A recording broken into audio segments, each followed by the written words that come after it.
Assalamualaikum warahmatullahi wabarakatuh. Alhamdulillahi rabbil alamin. Wassalatu wassalamu ala asyrafil anbiya'i wal mursalin.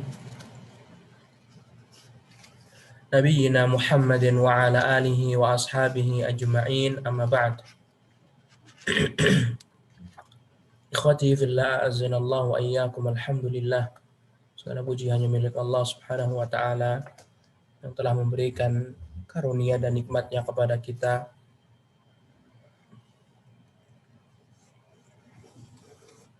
Di antara nikmat dan karunia yang Allah berikan kepada kita adalah nikmat waktu luang dan nikmat taufik Allah yang memudahkan kita untuk menghadiri majelis ilmu. Dan kita bertemu kembali di Mudarasah Sirah Rasul menggunakan kitab Mukhtasar Sirah Rasul karya Syekh Muhammad bin Abdul Wahab.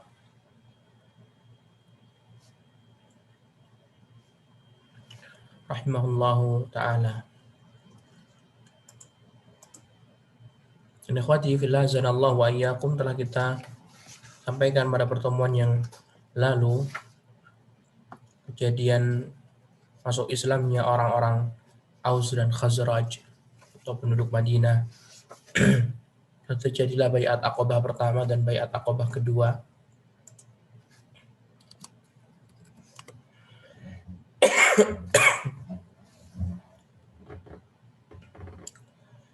Dan ikhwati fillah zanallahu wa iyyakum, untuk tahun ke-11 masuk Islamlah 6 orang dari suku Khazraj. Kemudian tahun ke-12 kenabian masuk Islamlah 12 orang dari Aus dan Khazraj. Aus hanya 2 orang, sisanya Khazraj. Kemudian yang ketiga masuk Islamlah pada tahun ke-13 kenabian, masuk Islamlah banyak dari Aus dan Khazraj. Hingga setelah itu Rasulullah SAW memerintahkan sahabatnya untuk sedikit demi sedikit atau berkelompok untuk hijrah ke kota Madinah. Semuanya pun betul-betul meninggalkan kota Mekah, kecuali Rasulullah SAW dan beberapa orang-orang yang lemah yang mungkin belum mampu untuk melakukan hijrah. Insya Allah kita akan membahas berkaitan tentang hijrah Rasulullah SAW ke kota Madinah. Beliau Syekh rahimahullah mengatakan Rasulullah mengizinkan kaum muslimin berhijrah ke kota Madinah. Nah, selepas dari Baiat Aqabah kedua di bulan Dzulhijjah atau di pertengahan hari Tasyriq, mereka berbaiat kepada Nabi. Jumlahnya sekitar 75 orang berbaiat kepada Rasulullah SAW. Dan Rasulullah SAW melihat begitu luar biasanya pertolongan Allah melalui orang-orang Ansar, sehingga Rasulullah pun berinisiatif untuk memerintahkan para sahabatnya berhijrah ke kota Madinah. Akhirnya hanya rentan beberapa waktu Muharram Safar, membutuhkan 2 bulan, hingga akhirnya semua para sahabat atau kebanyakan para sahabat mereka berhijrah ke kota Madinah. Mereka pun segera berhijrah ke sana. Pertama kali yang berhijrah ke kota Madinah adalah Abu Salamah, Abdullah bin Abdul Asad, dan istrinya Ummu Salamah. Ummu Salamah sebelumnya sudah pernah di hijrah ke kota Habasyah. Jadi ikhwati fillah zanallahu wa iyyakum, Syekh di sini kemarin telah menyebutkan, Syekh Muhammad telah menyebutkan, jadi ketika sudah Rasulullah perintahkan hijrah ke negeri Habasyah untuk kedua kalinya, beberapa sahabat pun mereka mendengar bahwasanya Rasulullah akan hijrah kota Madinah. Sehingga mereka pun sebagian yang dari Habasyah mereka pulang dan ingin berhijrah. Di antaranya adalah ini Ummu Salamah, Ummu Salamah dan Abu Salamah. Ummu Salamah, Abu Salamah sebelumnya sudah hijrah ke Habasyah ketika mendengar Rasulullah merintahkan hijrah ke kota Madinah, yang di sana lebih banyak orang yang masuk Islam, walaupun nggak ada raja seperti Najasyi, akhirnya mereka pun ikut pergi. Abu Salamah dan Ummu Salamah. Abu Salamah nama aslinya Abdullah bin Abdul Asad. Adapun Ummu Salamah nama aslinya adalah Hindun binti Abi Umayyah bin Al-Mughirah. Nah, tetapi keberangkatan istrinya tertunda 1 tahun disebabkan anaknya. Ia berangkat ke Madinah belakangan bersama anaknya. Nah, kemudian kaum muslimin berhijrah secara bertahap, ya, sedikit demi sedikit, ya, menyusul. Nah, hingga akhirnya tidak ada kaum muslimin yang masih tinggal di Mekah kecuali Rasulullah serta sahabat Abu Bakar dan Ali yang tinggal di Mekah atas perintah Rasulullah SAW. Dan beberapa sahabat yang lemah yang belum bisa hijrah. Nah, di samping ada orang-orang yang terpaksa tinggal di Mekah karena ditahan oleh orang-orang musyrik. Seperti contohnya adalah Abu Jandal. Rasulullah SAW telah menyiapkan perbekalannya menunggu saat turunnya perintah meninggalkan Mekah. Abu Bakar juga mempersiapkan pembekalannya. Nah.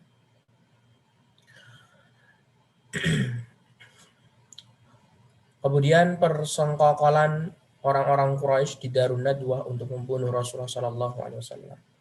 Darun Nadwah adalah bangunan di utara Ka'bah, ya, tepat di Hijr Ismail. Dan Darun Nadwah ini yang mengelola awalnya adalah Qusay bin Kilab, kakeknya Nabi SAW. Kemudian digunakan oleh orang-orang Quraisy untuk rapat dan yang lainnya.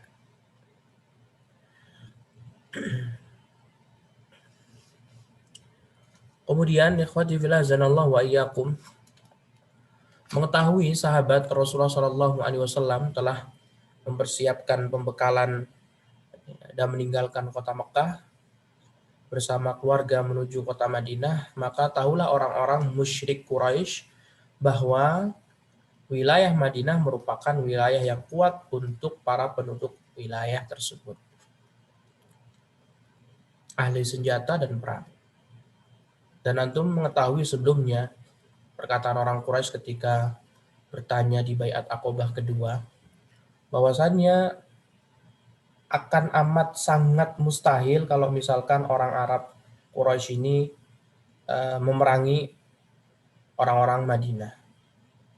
Ya, ibarat kata Madinah ini kan di sana ada ayahnya Hashim, ibunya Abdul Muttalib, dan Salma binti Zaid juga tinggal di sana kan, hingga menjadi seperti hubungan kekerabatan begitu. Lagi pula orang-orang Quraisy kalau mau pergi ke Palestina juga harus melalui kota Madinah, sehingga betul-betul mereka ini akan sangat susah sekali kalau memerangi mereka. Ya, ibarat kata sama saudara sendiri masa berperang. Nah, sehingga orang Quraisy pun mengetahui kekuatan orang-orang Madinah, ditambah lagi mereka jago perang, jago menombak, dan yang lainnya. Orang-orang Quraisy mencemaskan kepergian Muhammad SAW, sehingga persoalan mereka menjadi semakin rumit. Semua sahabatnya sudah pada pergi, tersisa Muhammad. Mereka pun berkumpul di Darun Nadwah, dan sebuah pertemuan yang dihadiri oleh iblis yang menjelma sebagai seorang tua dari Najd. Iblis atau setan atau jin, dia itu bisa berubah menjadi manusia. Memang sengaja Allah SWT memberikan kekuatan kepada mereka. Iblis bisa mengeluarkan suara walaupun antum tidak mengetahuinya. Kalau misalkan antum sendirian terus ada suara-suara, bisa jadi itu iblis atau setan atau jin. Dan iblis, setan atau jin juga bisa berubah menjadi manusia seperti ini.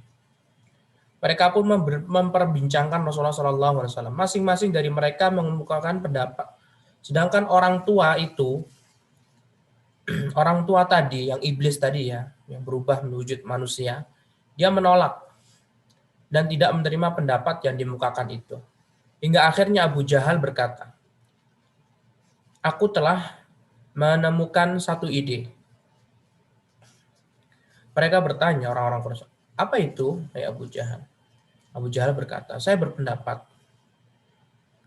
kita mengambil seorang pemuda yang kuat dari setiap kabilah Quraisy.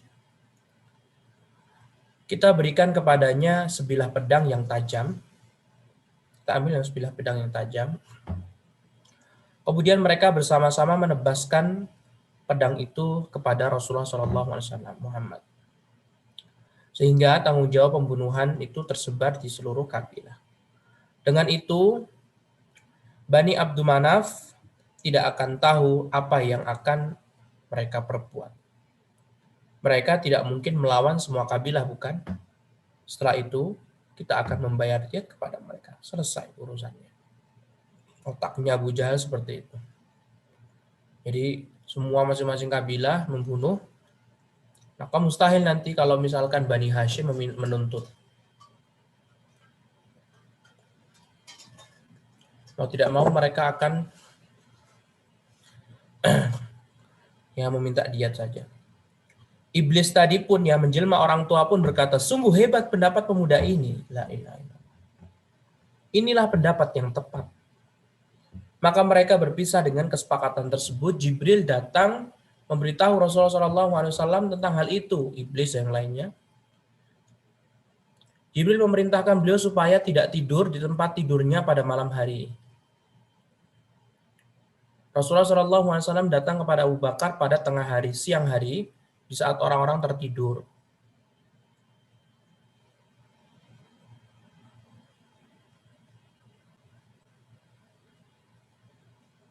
Kemudian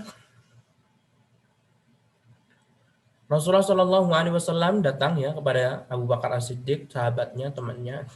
Umar sudah pergi, kemudian Utsman juga sudah pulang, sudah pergi ke Madinah. Pada siang hari. Di mana beliau tidak pernah datang kepadanya pada waktu seperti itu. Jadi Rasul itu kalau ke rumah Abu Bakar itu pasti sudah tahu waktu-waktunya begitu. Ini siang-siang hari, orang tidur siang, panas, kok tiba-tiba Rasulullah datang. Kemudian sambil mengenakan tutup muka. Beliau berkata, aku akan berangkat dari rumahmu, ya Abu Bakar, untuk hijrah kota Madinah. Abu Bakar pun berkata, sesungguhnya mereka adalah keluarga Anda, wahai Rasulullah. Rasulullah SAW bersabda, sesungguhnya Allah telah mengizinkanku untuk berangkat hijrah. Perintahkan Jibril untuk segera hijrah. Nah, karena sebelumnya Rasulullah itu beliau tidak akan pernah hijrah karena Quraisy ini adalah keluarga beliau. Adapun yang beliau pergi ke Taif itu bukan hijrah, tetapi diusir oleh kaumnya. Rasulullah SAW bersabda, sesungguhnya Allah telah mengizinkanku untuk berangkat hijrah. Abu Bakar berkata, wahai Rasulullah, perlukah aku temani? Ya, jawab beliau. Abu Bakar pun berkata, kalau begitu ambillah salah satu kendaraanku ini.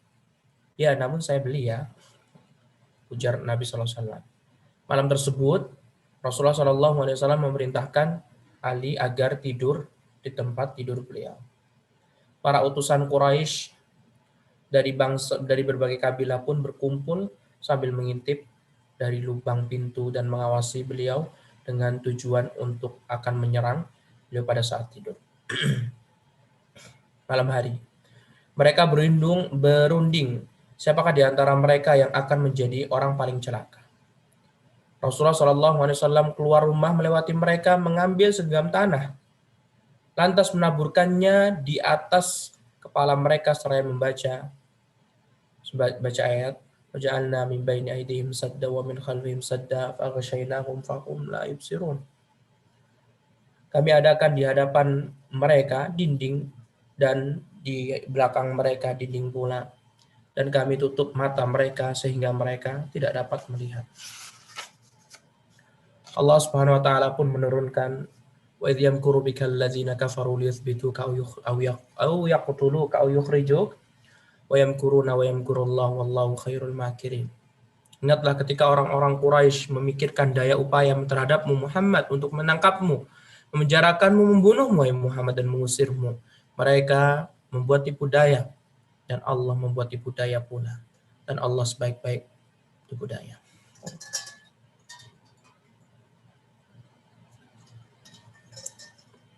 Kalau antum berdakwah di jalan Allah betul-betul ikhlas sesuai dengan petunjuk Nabi, maka Allah akan tolong antum seperti Allah menolong Nabi SAW. Yang mungkin di luar akal itu mustahil, tapi tidak ada di sisi Allah yang mustahil. Nah, Rasulullah SAW terus menuju rumah Abu Bakar. Ya. Diriwayatkan setelah itu mereka tertidur.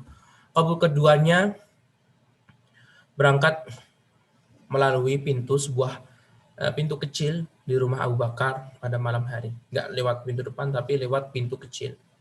Entah di belakang atau di samping. Nah. Kemudian seorang pria mendatangi orang-orang di pintu rumah Nabi. Orang itu berkata, "Apa yang sedang kalian nanti?" Mereka menjawab, "Muhammad." Orang itu berkata, "Kalian gagal. Demi Allah, dia telah melewati kalian dan menaburkan tanah kepada kalian. Bangun." Mereka berkata, "Demi Allah, kami tidak melihatnya." Kemudian mereka pun berdiri membersihkan tanah dari kepala mereka. Pagi hari setelah bangun tidur, orang-orang Quraisy pun bertanya tentang Ali. Di mana Muhammad? Jadi Ali bin Abi Thalib keluar rumah. Di mana Muhammad? Aku tidak tahu, jawab Ali. Rasulullah SAW pergi menuju Gua Thur. Gua Thur ini letaknya di timur kota Madinah ya. Di selatan tapi bagian timur. Nah,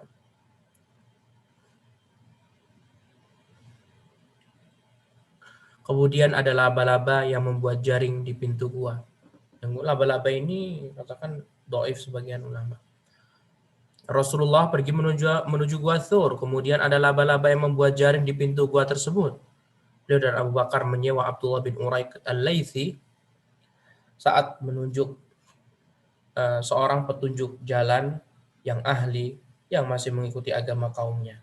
Meski demikian, Rasulullah dan Abu Bakar mempercayainya, menyerahkan kendaraan kepadanya, dan serta menjanjikannya supaya datang ke Gua Thur 3 hari kemudian. Jadi Rasulullah SAW menyewa sama orang kafir karena Rasulullah nggak tahu bagaimana biar bisa menuju Madinah dengan cara aman. Sebenarnya Rasulullah tahu caranya lewat Indian itu, tapi beliau kepengen cari jalan yang susah diprediksi oleh orang Quraisy diketahui. Dan Abdullah bin Uraiqit ini datangnya nanti 3 hari setelahnya. Dan nampaknya Abdullah bin Uraiqit ini betul-betul mendapatkan gaji ibarat kata atau upah yang besar. Sampai dia mau rela apa? Menyembunyikan keberadaan Rasul selama 3 hari. Jadi menunjukkan antum boleh bermuamalah dengan orang-orang Nasrani, Yahudi, orang musyrik sekalipun, selama dia bisa-bisa terpercaya, amanah, bisa dipegang omongannya, silahkan bermuamalah dengan mereka. Sama orang tadi juga kan, Abdullah bin Uraiqit terpercaya 3 hari nggak ngabarin sama siapa-siapa. Nah, baru 3 hari kemudian Abdullah bin Uraiqit pun datang. Orang-orang Quraisy bekerja keras mencari Rasulullah dan Abu Bakar. Setelah dari rumah Rasulullah, Abu Jahal dan orang Quraisy mendatangi Abu Bakar. Ketemu sama Asma. Asma mengatakan, "Saya tidak tahu," akhirnya ditampar Asma. Karena seorang wanita, ya mereka nggak berani bunuh. Apalagi wanitanya bangsawan seperti Asma binti Abu Bakar As-Siddiq. Lagi pula kakeknya Asma juga masih ada, Abu Quhafah. Mereka membawa beberapa qaif, ahli pelacak jejak. Jadi orang Quraisy itu nggak bodoh. Mereka nyari ahli jejak begitu. Dan akhirnya tiba di pintu gua. Di depan pintu gua mereka terhenti. Abu Bakar As-Siddiq berkata kepada Rasulullah, Mungkin kalau mereka nggak menggunakan orang kayak ahli apa sih namanya,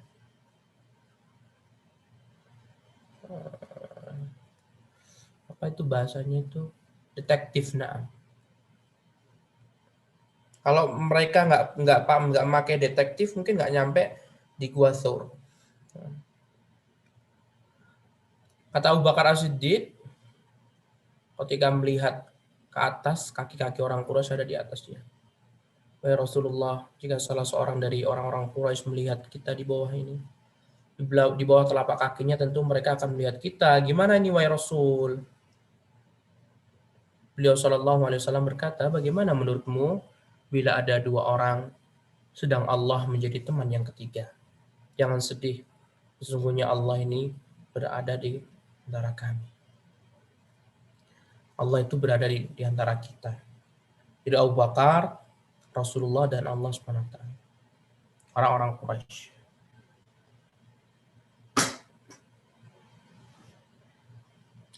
Keduanya mendengar pembicaraan orang-orang Quraisy, akan tetapi mereka telah membutakan penglihatan mereka. Jadi Allah membutakan penglihatan mereka. Lihat, wa may yatawakkal 'ala Allah fahuwa hasbuh. Kalau orang bertawakal kepada Allah, Allah akan apa? Allah akan mencukupinya. Dan kalau antum perhatikan di sini Allah Rasulullah SAW ini mencari ridho siapa, ikhwah? Mencari ridho manusia atau mencari ridho Allah? Rasulullah jelas mencari ridho Allah. Berdakwah dikatain kaumnya sampai kaumnya membunuh, mencari ridho Allah, demi Allah. Maka Allah Subhanahu wa taala akan melindungi orang-orang yang mencari ridho Allah. Tapi kalau antum mencari ridho manusia, mencari ridho jamaah antum, nggak bakalan dilindungi oleh Allah Subhanahu wa taala. Cari ridho Allah Subhanahu wa taala. Gak usah cari ridho jamaah antum. Katakan sebenarnya. Dan ujung-ujungnya Allah akan menjadikan seluruh orang yang benci, padahal antum mencari ridho Allah, suatu saat dia akan kembali pada antum. Lihat orang-orang Quraisy, mereka benci kepada Nabi, tapi Rasulullah cuma fokus kepada ridho Allah. Berdakwah. Ujung-ujungnya apa? Fathu Mekah, lihat. Semua masuk Islam. Walaupun tidak secepat yang dibayangkan, ya karena semua butuh proses.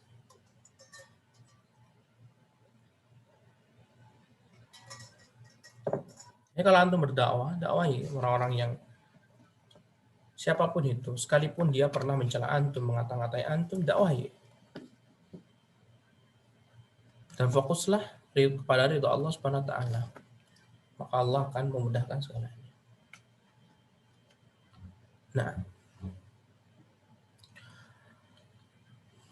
kemudian Amir bin Fuhairah ini adalah budak. Kemudian disiksa oleh orang Quraisy, kemudian dibeli Abu Bakar dan dimerdekakan Abu Bakar As-Siddiq. Ya, sebagai ibarat kata ini sebagai karyawannya. Amir bin Fuhairah bekerja sebagai penggembala kambing milik Abu Bakar. Ya, berbuat baiklah karena udah dijadikan orang merdeka. Amir bin Fuhairah mengumpulkan informasi tentang berbagai komentar yang beredar di Mekah tentang Rasulullah SAW dan Abu Bakar. Kemudian datang kepada keduanya di malam hari. Mereka Amir bin Fuhairah beraninya cuma malam hari saja. Karena kalau siang hari mereka bisa ketahuan sama orang-orang Quraisy. Setiap malam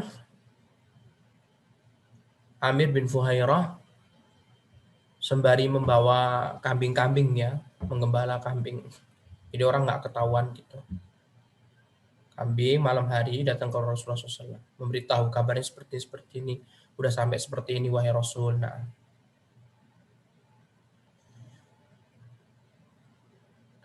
kemudian datang kepada keduanya malam hari untuk menyambut. Jika tiba waktu sahur, ia kembali menggembala bersama orang-orang. Jadi ketika waktu sahur, ya udah seperti biasa, mau menjelang pagi hari kan, otomatis dombanya butuh makan sarapan gitu, ya menggembala kembali. Aisyah radhiyallahu taala anha putri dari Abu Bakar As-Siddiq, pernah bercerita, saat itu kami mempersiapkan pembekalan secepatnya, karena Aisyah masih kecil, kakaknya yang besar, Asma. Kami membuatkan makanan di dalam kantong kulit untuk mereka. Makanan dalam kantong kulit untuk Rasulullah dan Abu Bakar. Asma binti Abu Bakar memutus salah satu ikat pinggangnya untuk mengikat tutup kantong tersebut. Ia memutus ikat pinggang yang lain untuk mengikat geribah. Jadi yang satu buat kantong makanan, satu buat minuman gitu.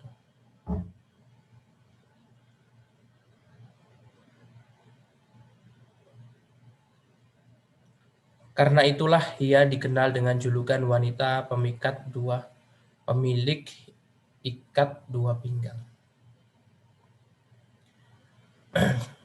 Selendang begitu ya. Jadi Asma binti Abi Bakar, beliau ini punya selendang. Misal selendangnya itu panjangnya 2 meter. Kemudian lebarnya 1 meter. Nah, Asma ini kan kebingungan nih. Gimana ya cara, kan zaman dulu kan belum ada rantang kayak gitu, belum ada ya. Akhirnya Asma pun berinisiatif, yaudah deh. Kebetulan selendang dia ini lebarnya lumayan, kan akhirnya dibelah jadi 2. Satu masih dia pakai, satunya dia ikatkan untuk makanan dan minuman. Makanya dia disebut dengan Zatun Nitaqah, ini wanita yang memiliki 2 ikat pinggang. Karena satu ujung buat makanan Nabi, yang satu ujung untuk minuman Nabi. Dan itu dilakukan setiap hari ya ikhwan. Setiap hari mendatangi Asma mendatangi Rasulullah SAW memberikan makan dan minum.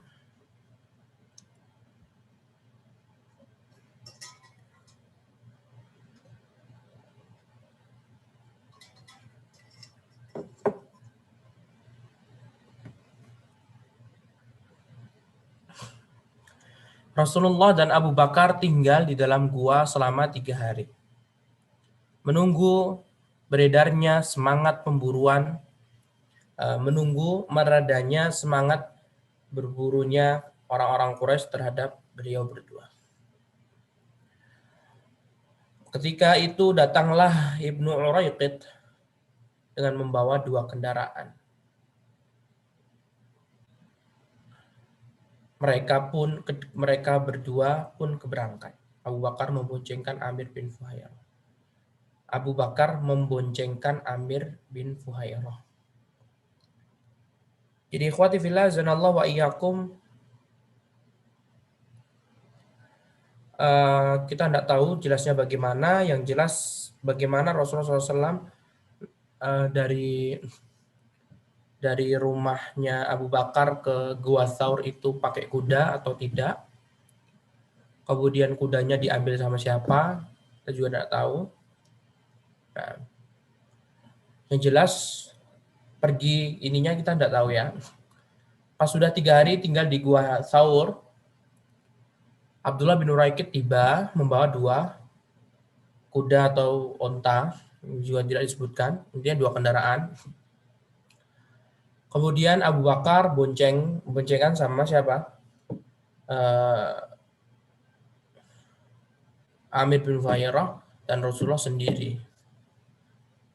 Dan Abdullah bin Uraiqid juga sendiri. Kemudian di pertengahan jalan ini ada beberapa kejadian. Di antara kejadian yang dialami Rasulullah SAW ketika di pertengahan jalan adalah kisah Suraqah bin Malik. Kisah Suraqah bin Malik, hadis sahih, mengkisahkan tentang pertemuan Suraqah bin Malik yang bertemu dengan Rasulullah SAW ketika Rasulullah sedang hijrah, perjalanan menuju kota Madinah. Setelah kehilangan harapan untuk menangkap keduanya, orang-orang Quraisy membuat sayembara dengan hadiah sebanyak diyat masing-masing dari keduanya. Diet per orang 100. Jadi siapa yang bisa menemukan Muhammad 100 ekor onta. Siapa yang bisa menemukan Abu Bakar 100 ekor onta. Siapa yang bisa menemukan Abu Bakar dan Umar 200 Abu Bakar dan Rasulullah 200 ekor onta. Baik dalam keadaan hidup maupun mati. Pokoknya harus seperti itu. Bagi siapa yang berhasil membawa keduanya atau salah satu dari keduanya, orang-orang pun semakin bersemangat mencarinya. Karena sebelumnya nggak ada imbalan, ya selama 3 hari setelah Rasulullah pergi ini nggak ada imbalan gitu.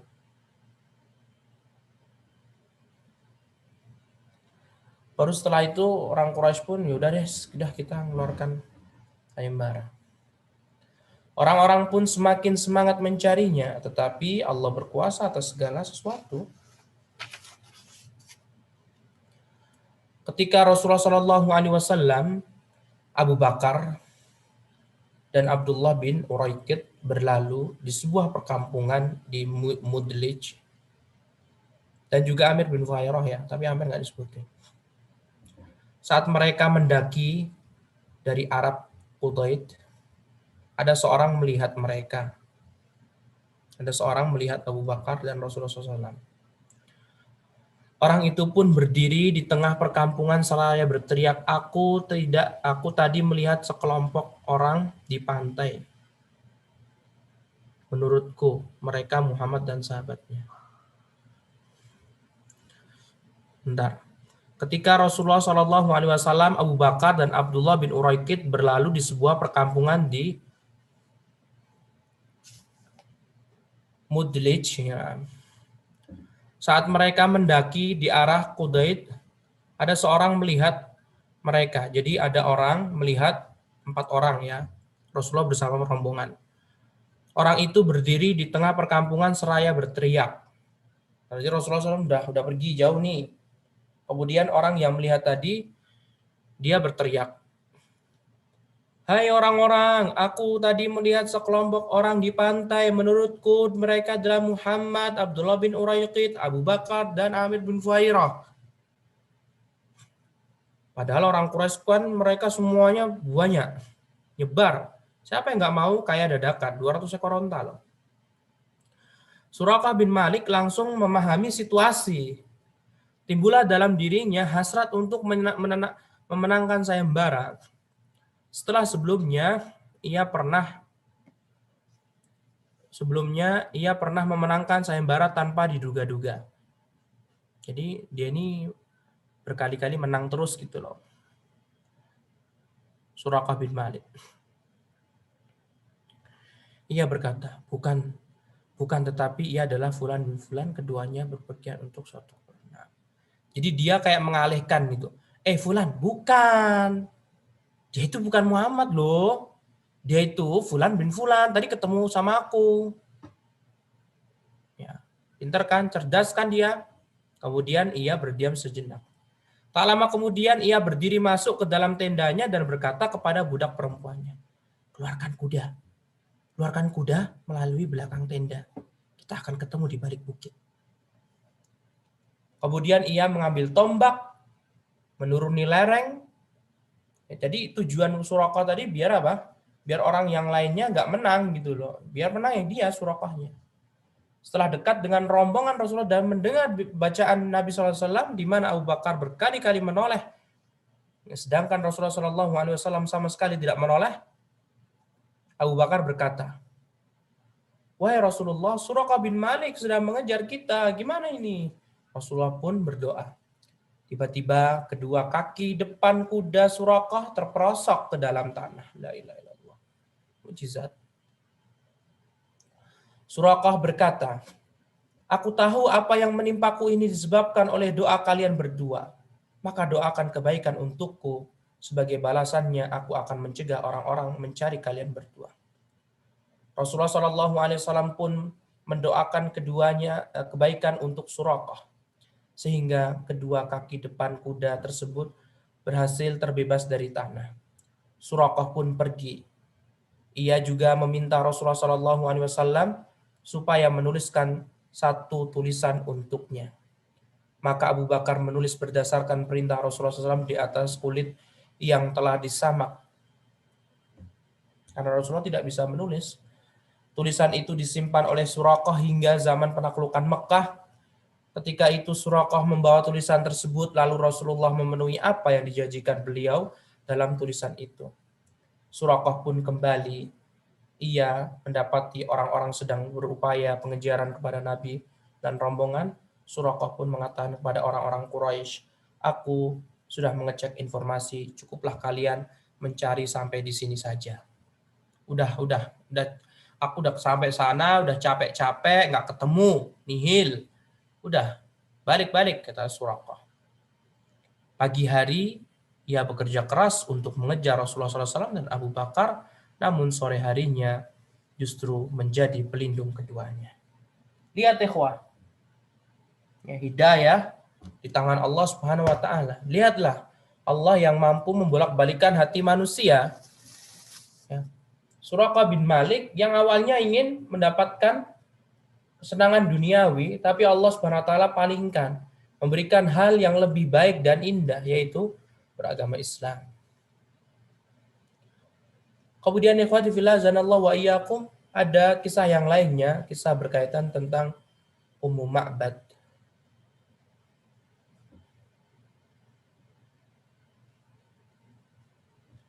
Kisah Ummu Ma'bad.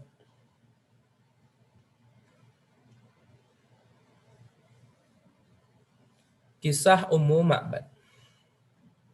Jadi kisah ini banyak sekali ya ikhwah, yang di perjalanan ini. Ya iyalah, kalau namanya perjalanannya sekitar 1 pekan dari Mekah menuju Madinah. Kemudian Rasulullah dicari oleh seluruh orang Arab, di seluruh orang Quraisy. Dan otomatis Rasulullah betul-betul tidak gegabah, tidak terburu-buru juga, perlahan-lahan. Sehingga Rasulullah pun ada kisah-kisah. Tapi nampaknya Syekh di sini tidak menyebutkan semua kisah-kisah yang terjadi.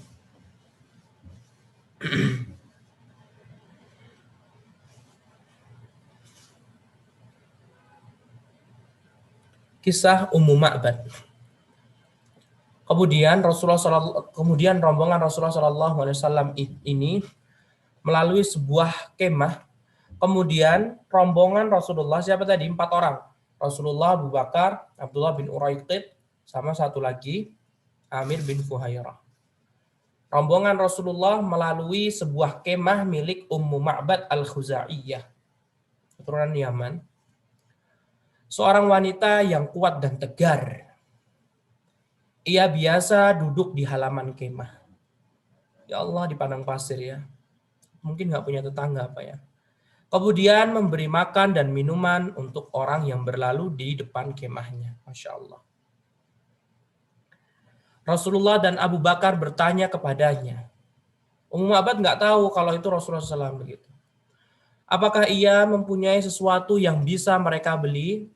Hai Ummu Ma'bad, apakah kamu menjual dan itu? Nah, ya, perbekalan Rasulullah juga kurang. Nah, demi Allah, kata Ummu Ma'bad, andaikan kami mempunyai sesuatu, kami tidak akan pelit untuk menjamu kalian. Tapi kami memiliki kambing betina, tidak keluar susunya. Jadi menceritakan kami itu memang kebiasaannya memberi minum, makan kepada orang-orang yang haus di tengah jalan. Karena padang pasir loh, ikhwah. Nah, kami itu nggak pelit. Tapi kami punya seekor kambing betina. Tapi kebetulan juga nggak keluarin susunya. Gimana dong? Ya.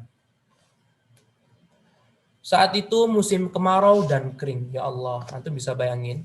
Musim kemarau, kering, panas, nggak ada AC di kemahnya Ummu Ma'bad. Rasulullah SAW pun memandangi seekor kambing betina yang ada di samping kemah. Beliau bertanya, bagaimana dengan kambing ini? Kata Rasul. Anak-anaknya sangat banyak, kata Ummu Ma'bad. Adakah air susu di kambing ini? Tanya Rasulullah SAW. Anaknya terlalu banyak untuk itu. Apakah engkau mengizinkan aku memerahnya? Kata Rasulullah. Kata Ummu Ma'bad, ya demi Allah, jika engkau melihat ada susu padanya, silahkan memerahnya. Rasulullah SAW mengusap tetek kambing ini itu dengan tangannya. Rasulullah ini berkah ya, bisa mujizat. Nah, beliau menyebut nama Allah dan berdoa Bismillah dan berdoa. Ingat Ummu Abad belum tahu kalau dia adalah Rasulullah. Maka kambing itu melebarkan kedua kakinya, melebarkan. Ya kayak mau lahiran kayak gitu ya ibarat kata. Lantas mengalirlah air susu dengan deras. Masya Allah. Katanya langsung banyak airnya dan mengalir deras. Beliau meminta Rasulullah SAW meminta Ummu Ma'bad mengambil bejana yang cukup untuk beberapa orang. Ambil bejana. Beliau memerah susu di bejana itu sampai busanya tumpah. Busanya tumpah. Wah, subhanallah. Seketika. Beliau memberikan susu kepada Ummu Ma'bad. Ia pun meminumnya sampai puas. Beliau juga memberikan susu itu diminum oleh para sahabatnya. Subhanallah, ithar, perkara dunia. Rasulullah memberikan kepada orang lain terlebih dahulu. Sampai mereka puas. Berikan kepada Abdullah bin Uraiqid. Berikan kepada Abu Bakar, kepada Amir bin Fuhairah. Silakan minum.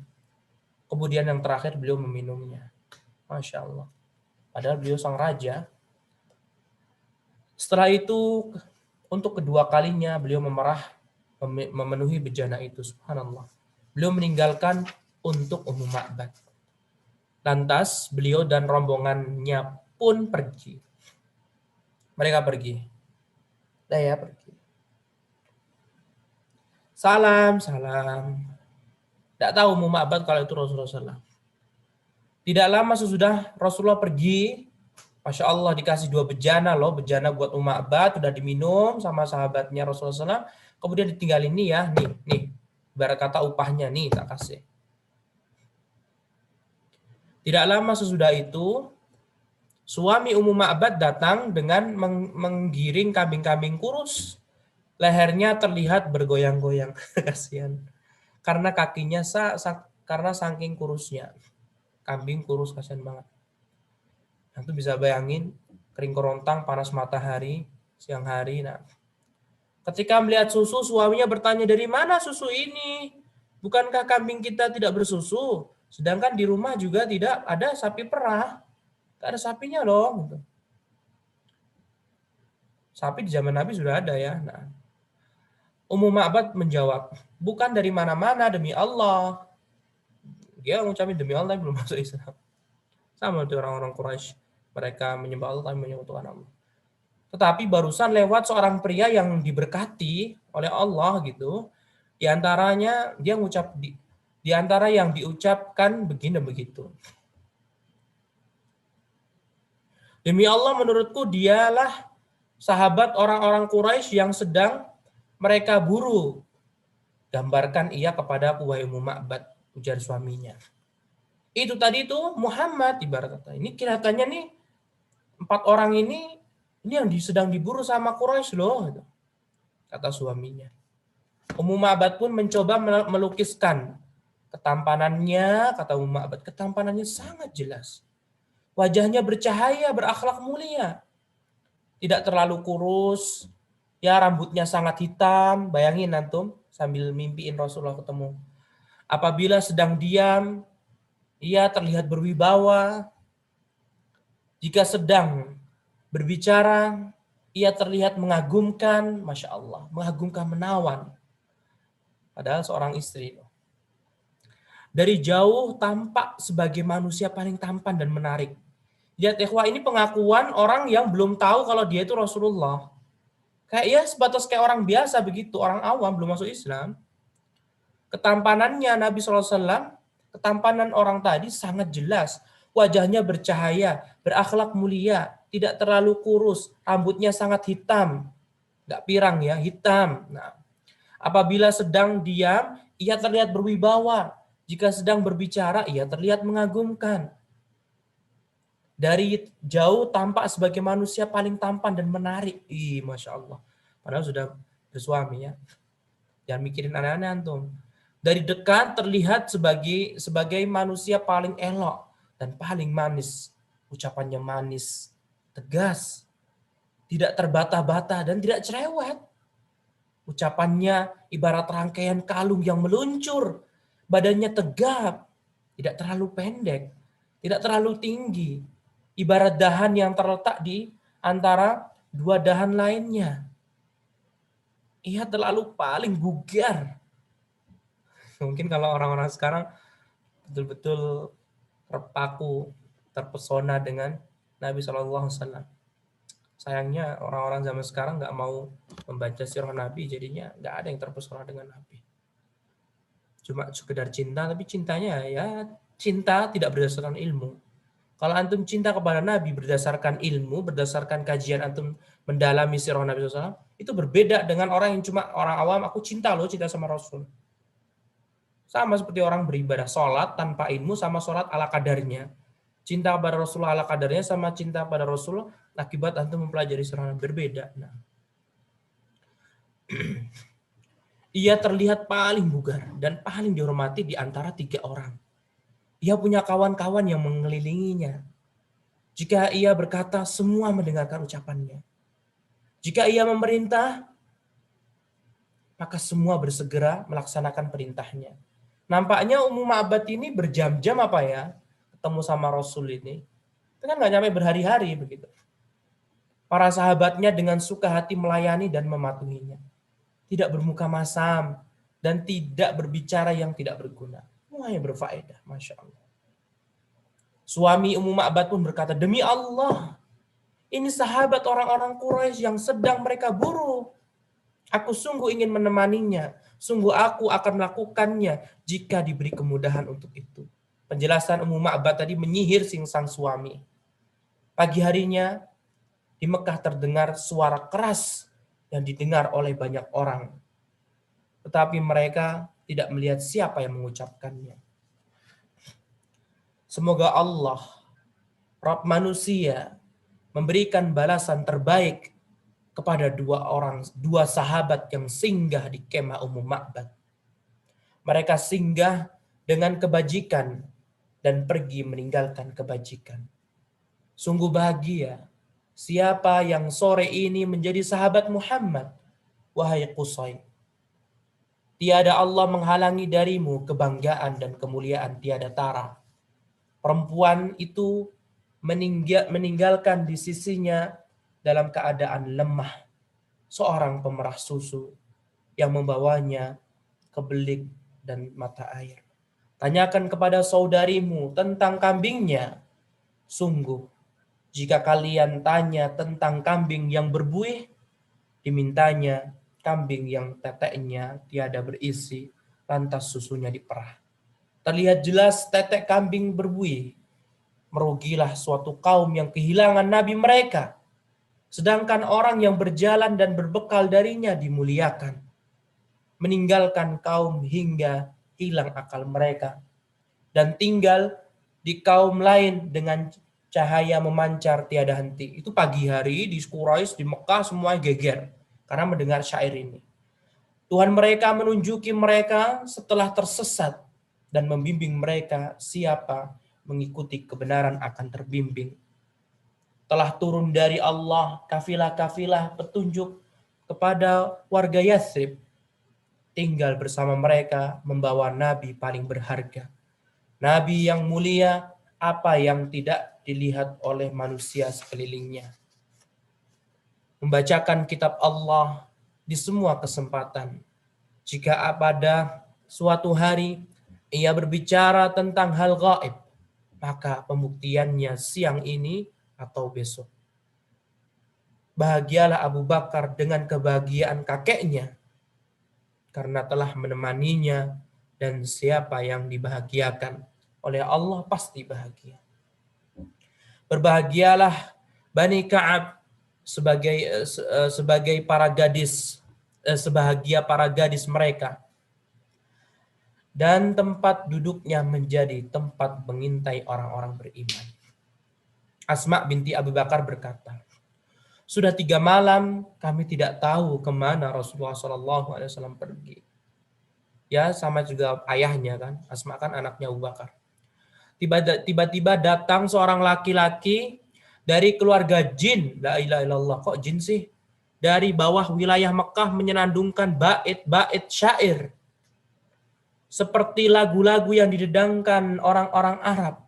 sedangkan orang-orang mengikuti dan mendengarkannya, tetapi tidak melihatnya, sampai akhirnya ia keluar dari atas wilayah Mekah. Dari situ kami tahu kemana Rasulullah SAW pergi. Kan zaman dulu belum ada WhatsApp, belum ada toa, belum ada apa-apa. Asma berkata, ketika berangkat, Abu Bakar membawa semua hartanya. Kakekku, ya bernama Abu Kuhafah, ayah Abu Bakar, beliau sudah tidak bisa melihat lagi, buta. Nanti dia masuk Islam nih ya ketika Fatu Mekah. Kakekku datang kepada kami, lantas berkata, demi Allah, ia telah mengejutkan kalian dengan membawa semua pergi hartanya. Kakeknya bilang sama Asma.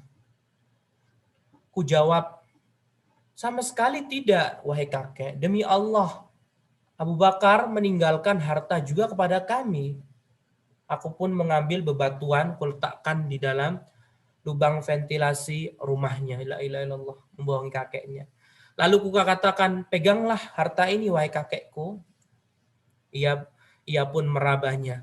Ia berkata, kalau begitu tidak apa-apa jika ia meninggalkan harta ini untuk kalian. Berarti ia telah berbuat baik. Maksudnya Abu Bakar As-Siddiq sudah berbuat baik. Asma berkata, demi Allah. Asma berkata, demi Allah. Sebenarnya ia tidak menyisakan hartanya sedikit pun untuk kami. Saya hanya ingin membuat kakek terdiam.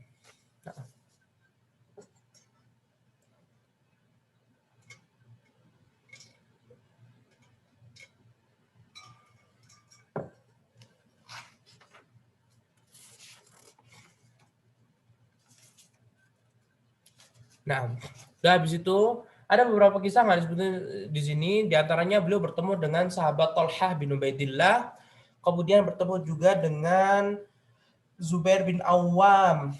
Dari mereka berdua pulang dari Palestina. Mereka berdua pulang dari Palestina, kemudian ketemu sama Rasulullah SAW. Dan masih banyak kisahnya, tapi tidak disebutkan. Barulah Rasulullah SAW berjalan 7 hari atau beberapa hari, barulah Rasulullah sampai di kota Madinah. Kedatangan Rasulullah SAW di kota Madinah. Begitu mendengar bahwa Rasulullah SAW telah meninggalkan Mekah, kaum Ansar setiap hari pergi ke Harrah. La ilaha illallah. Harrah adalah kawasan bebatuan dan vulkanis di sebelah atas kota Madinah. Jadi mereka itu sudah mendengar Rasulullah SAW sudah keluar dari kota Mekah. Padahal di sana sudah ada Umar bin Khattab, Utsman bin Affan, kemudian sahabat yang lain, wah bolak-balik. Bahkan orang-orang suku Aus dan Khazraj juga sudah menanti kedatangan mereka semuanya. Begitu mendengar bahwa Rasulullah SAW telah meninggalkan Mekah, kaum Ansor setiap hari pergi ke Harrah, menanti kedatangan beliau. Saat sinar matahari sudah terasa panas, mereka kembali ke rumah. Nunggu kok lama banget gitu ya. Ya Allah, lama banget. Udah matahari panas kayak mau zuhur gitu, balik lagi. Karena kan musim panas, udah masuk ke rumah. Tepat pada hari Senin, 12 Rabiul Awal, di tahun ke-13 kenabian. Kok ini di tahun ke-13 kenabian sih? Berarti seharusnya ke-14 dong. Nah, karena udah selesai. Karena kalau udah ke Rabiul Awal tuh udah ganti tahun gitu. Ini udah tahun ke-14 kenabian.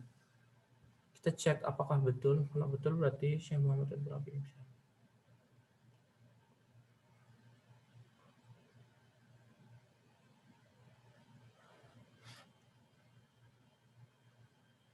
Di sini Roksi sih gimana sih?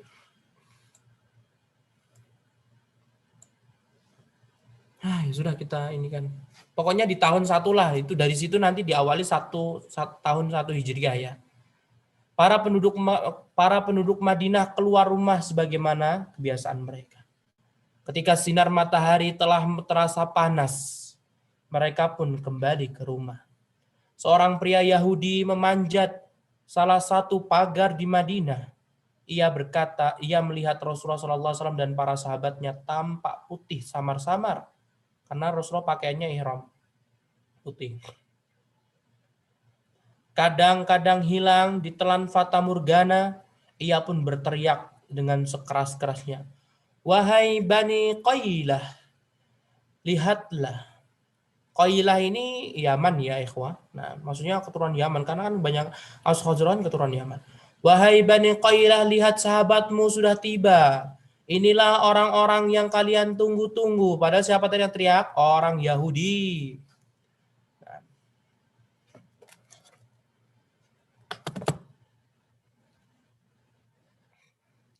Maka orang-orang Ansor bergegas.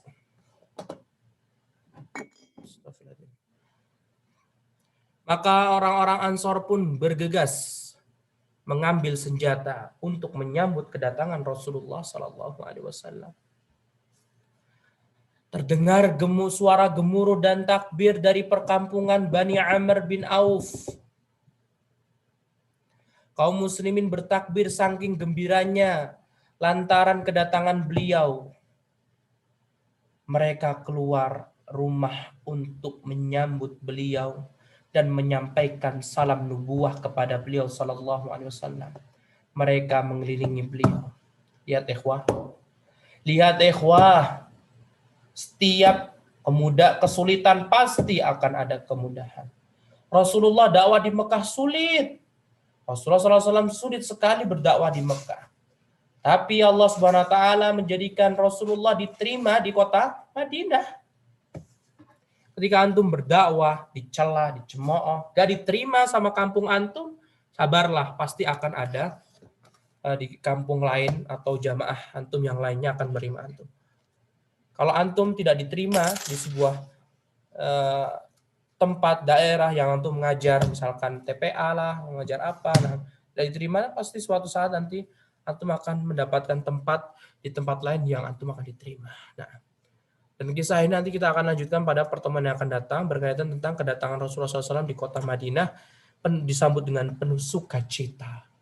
Wallahu ta'ala a'lam wa billahi taufiq wa sallallahu wa sallama ala nabiyyina Muhammad wa ala alihi wa sahbihi wa sallama tasliman katsira. Assalamualaikum warahmatullahi wabarakatuh.